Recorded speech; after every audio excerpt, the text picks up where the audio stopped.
Hi there, welcome to Pithy Polemics. We're a group of friends who are interested in discussing topics in philosophy, theology, history, fantasy, and more. My name is James Liang. This is the fourth video in a chapter-by-chapter series on Brian Davies' book, The Thought of Thomas Aquinas, which provides an overview of Aquinas' positions on a number of theological issues. In this video, I'll be discussing chapter 4 of the book, Talking About God, which discusses Aquinas' doctrine of analogy. After an opening section about Aquinas' predecessors who've had conflicting views on the sufficiency of language to communicate truths about God, Davies explains Aquinas' view that although we can't know God's nature, we can still predicate positive attributes to him. For example, we can still say that God is good, even though we don't know exactly what that means in terms of God's nature. Goodness isn't just understood in causal terms either. For Aquinas, saying God is good doesn't just mean that God causes good things. If it were, then we would also have to say that God is lots of other things, because God causes those things too. For example, it's true that God causes bodies, but it's obviously absurd to say that God is a body. Secondly, if we were to understand the proposition God is good in a purely causal sense, this would mean that God would only be good in a secondary sense. Davies gives the example of a healthy diet. A diet is only healthy in the sense of making the body healthy, so the diet is only healthy in a secondary sense, while the body is healthy in a primary sense. For Aquinas, such secondary predications are unacceptable because we want to say that God is good even prior to creation, when he didn't cause any good things yet. But if we can't truly understand God's nature, then how can we speak truly of God in a primary sense? Aquinas' answer is that we can speak analogically about God. Davies says that part of his motivation for holding to the doctrine of analogy is his belief that causes are reflected in and resembled by their effects, suggesting that we as creatures reflect God's perfections in some way. This isn't to say that chickens resemble eggs or that bakers resemble bread. It's to say that eggs are things that flow from the nature of chickens, and bread is something that flows from the nature of bakers. Effects reveal how their causes naturally behave, and once you understand a cause, you would understand why they produce the effects they produce. To quote a modern saying, you can't give what you haven't got. Therefore, for Aquinas, when we say God is good and I am good, we aren't using good equivocally.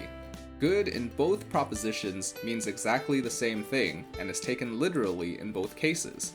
However, we aren't using it univocally either, since goodness differs in the way that it's exemplified. Davies gives a nice analogy here to explain this distinction. Suppose we say, it is faithful. We have an idea of what faithful means, but we don't know exactly how it's exemplified until we learn what it is.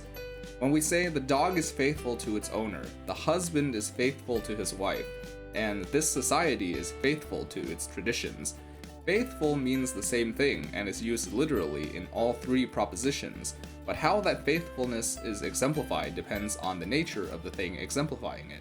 By distinguishing between the meaning of a predicate and the property it signifies, we can understand something positive and literal about the thing being described without knowing what that thing is.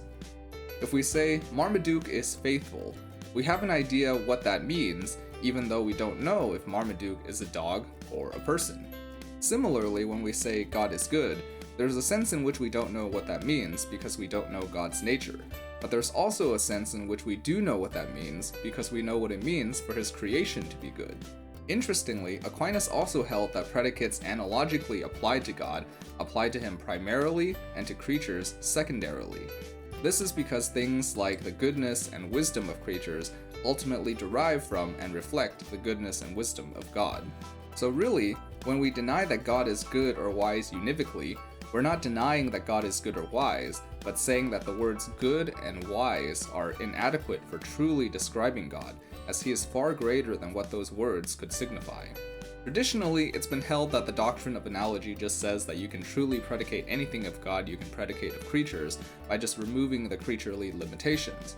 However, Davies says it might be more useful to think of the doctrine of analogy not as a language for talking about God with respect to what we know of his creatures, but an explanation for how we've been talking about God all along. The primary reason for this is that Aquinas thinks we can predicate certain specific things of God without reference to creaturely resemblance. Davies says he'll develop this idea further in the next few chapters, and spends the rest of this chapter addressing two tangential points. First, Davies draws a parallel between Aquinas' doctrine of analogy and Wittgenstein's idea of family resemblances.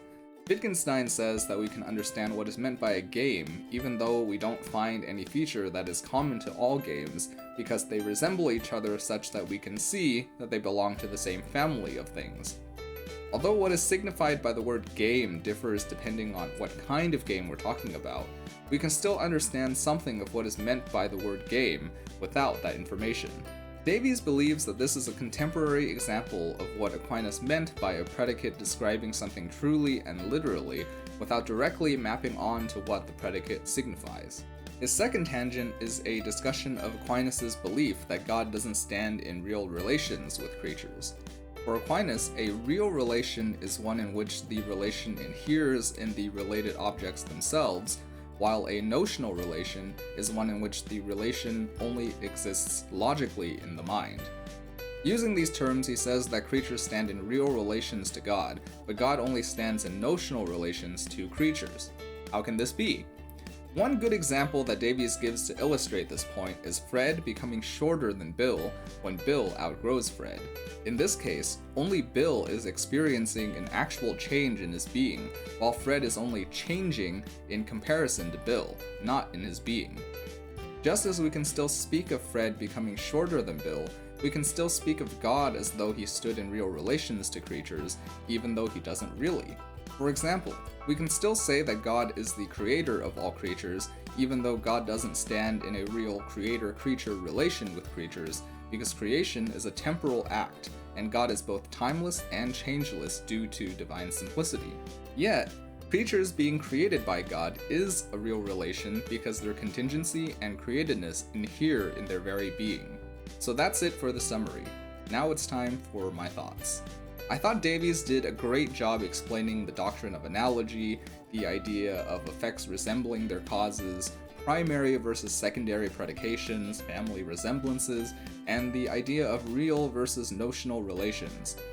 He used lots of illustrations to help elucidate the concepts and provided lots of helpful examples. Huge props to him for clearly explaining so many difficult concepts in one brief chapter. Unfortunately, I still have to depart from him in the substance of what he says in two main areas. First, I disagree that we can't speak univocally about God. I think the clearest example of this is the predicate of existence. It seems to me that when we say that God exists and dogs exist, we're using existence in exactly the same way. Some other examples of univocal predicates would include God's power, knowledge, justice, mercy, kindness, love, etc. Of course, these predicates apply to God and creatures to different degrees, the former infinite and the latter finite, but my claim is that they signify the exact same properties in both. They're not just analogically true of God. This is the doctrine of univocity defended by John Duns Scotus, a Franciscan priest famous for opposing Aquinas on this very point. Apart from Scotus's view being simpler, more intuitive, and less disruptive of our ordinary language, I think there's a good argument for the doctrine of univocity from perfect being theology. Following Anselm, God is the greatest conceivable being, having each great making property to the maximum degree, and in order for him to be such, we have to understand his great-making properties univocally. So, in light of these considerations and my rejection of divine simplicity, I don't hold to Aquinas' doctrine of analogy.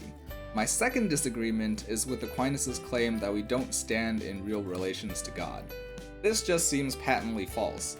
How in the world could the creator-creature relationship not be a real relation that doesn't inhere in God but only in the mind? Given that there was a state in which God existed without creation, followed by a state in which God exists with creation, how is this not a real extrinsic change in God? Given that God acts causally in our universe, how is God not temporally related to creation? Whatever solution you try to come up with has to be less intuitive than just accepting that God does in fact stand in real relations to creatures. Of course, this flies in the face of divine simplicity, but if denying real relations in God is necessary to preserve it, then so much the worse for divine simplicity. That's it for my thoughts. Next time, I'll be summarizing Chapter 5 of Davies' book, Perfection and Goodness, which, as you can guess, explains Aquinas' conception of God's perfection and goodness.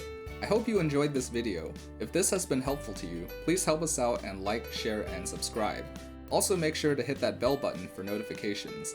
If you think I'm onto something or you think I'm dead wrong, please feel free to drop a comment down below. I'd love to hear your thoughts. With that, I'll see you in the next video.